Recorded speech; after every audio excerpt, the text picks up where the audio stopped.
Sensory coding.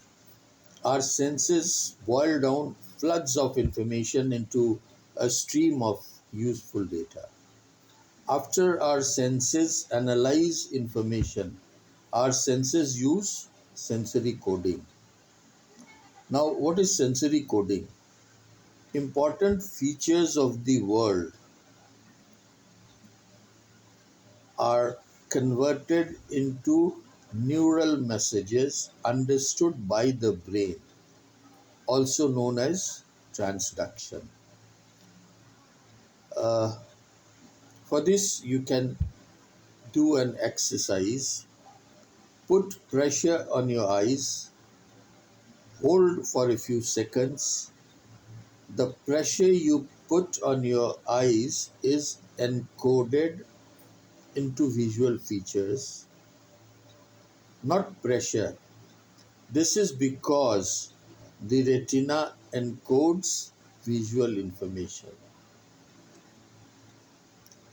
Now, perception. Perception is the active process of selecting, organizing, and interpreting the information brought to the brain by the senses.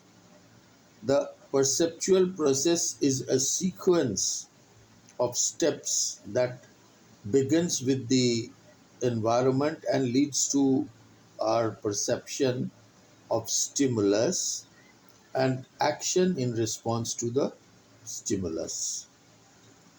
Examples: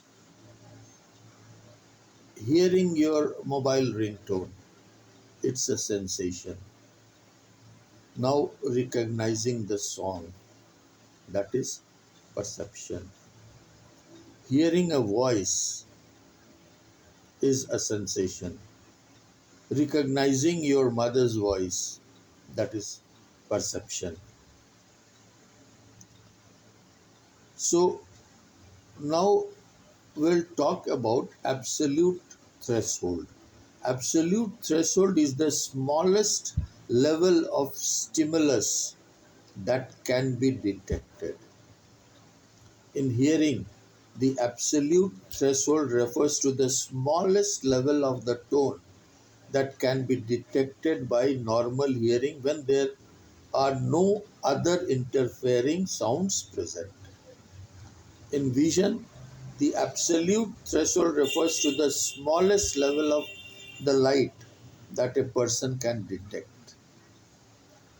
In smell, for odors, the absolute threshold involves the smallest amount that a person is able to smell. Then comes sensory adaptation, the process in which changes in the sensitivity of sensory receptors occur in relation to the stimulus. Gradual decrease over time in the responsiveness of the sensory system to a constant stimulus.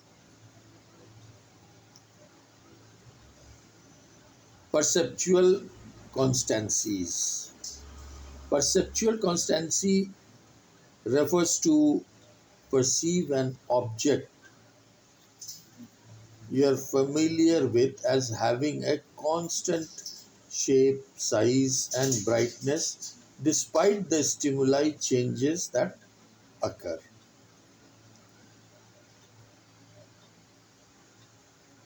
Perceptual constancy means perceiving objects as unchanging even as illumination and retinal image change, like color, shape, size.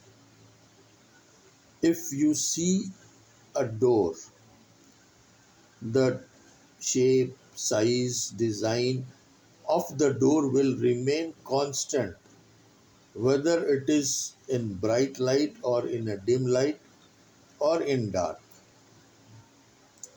Then there is depth perception. Depth perception is ability to determine visually the distance between the objects. We can determine the relative distance of objects in two different ways. One uses cues involving only on. The second requires two eyes. We have already studied Gestalt theories of perception, where we see the things as a whole. The Gestalt laws of organization. When given a cluster of sensations, people tend to organize them into a Gestalt, a German word meaning a form or a whole. For example, note that individual elements of the figure, called a Necker cube.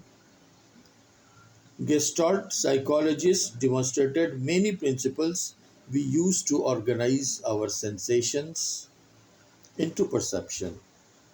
Our brain does more than register information about the world. Form perception, like grouping, having discriminated figure from the ground. We must also organize the figure into a meaningful form. Our minds bring order and form to stimuli by following certain rules for grouping.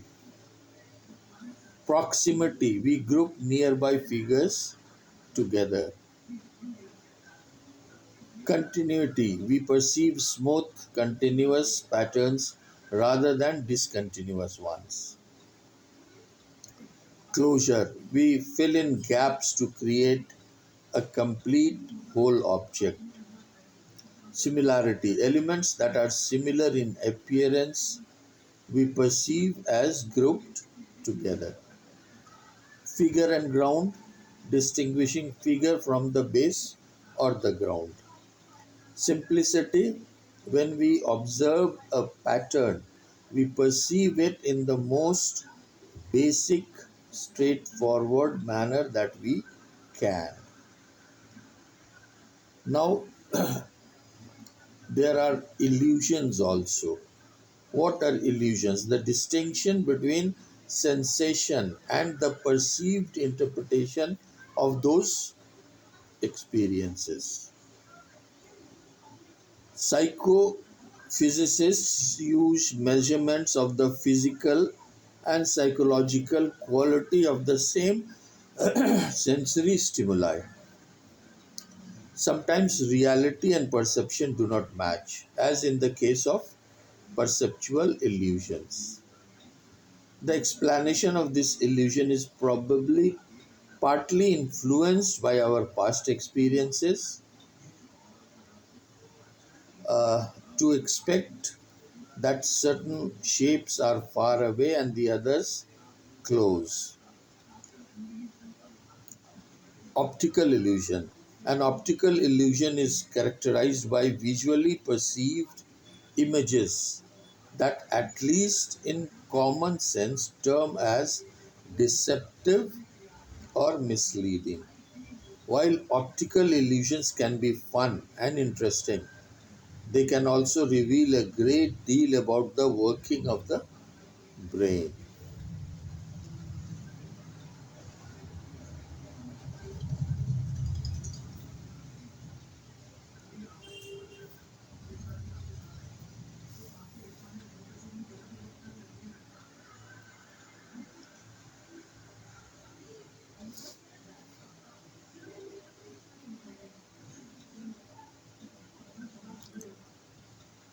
The relationship between perception and prior knowledge of the world is manifested not only in simple geometric illusions but also in the interpretation of scientific data. Perceptions are influenced by past knowledge, previous hypotheses, and prejudices, as well as sensory signals.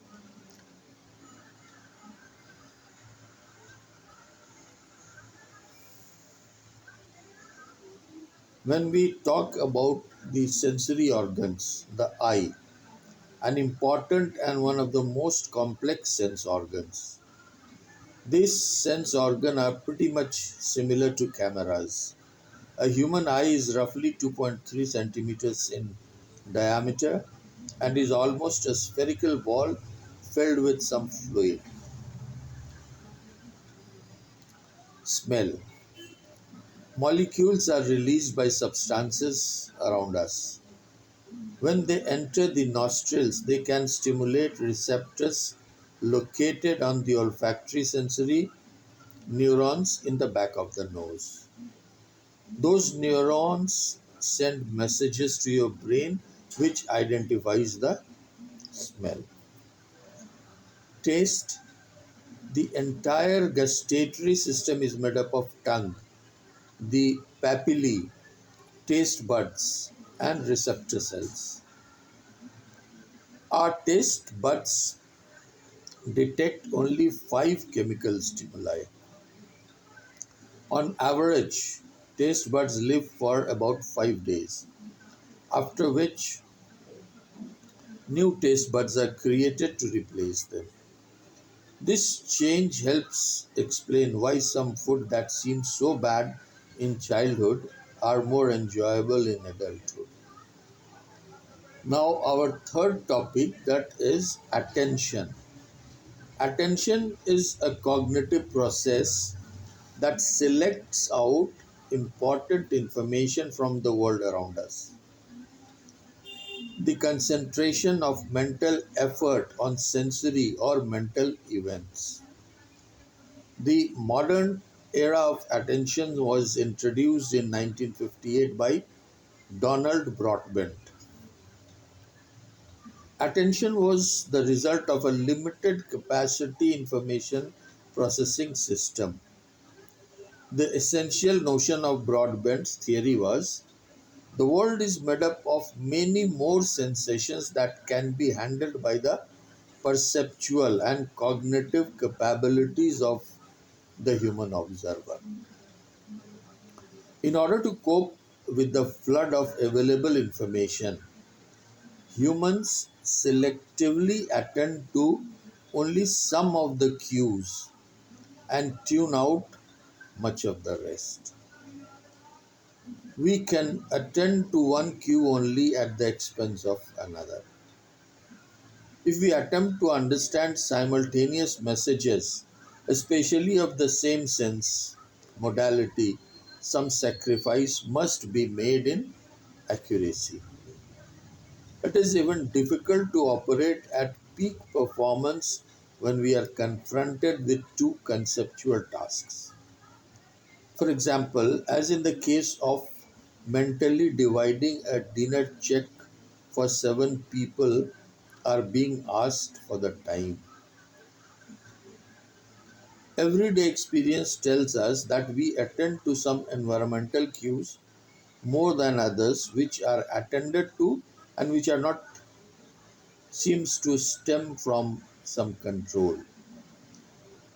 We exercise over the situation for something relating to our long term experience. Subliminal perception. In psychophysical terms, a liminal point, is considered the sensory threshold which a stimulus is barely perceptible. Subliminal is below the sensory threshold, thus imperceptible. Subliminal perception often refers to stimuli that are clearly strong enough to be above the psychological limen but do not enter consciousness. Interest in subliminal messages began in the late 1950s. Efficacy of subliminal messages is centered in debate.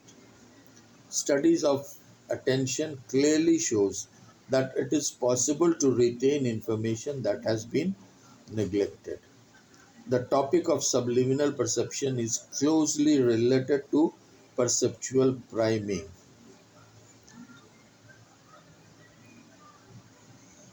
So this was all about sensation, perception and attention.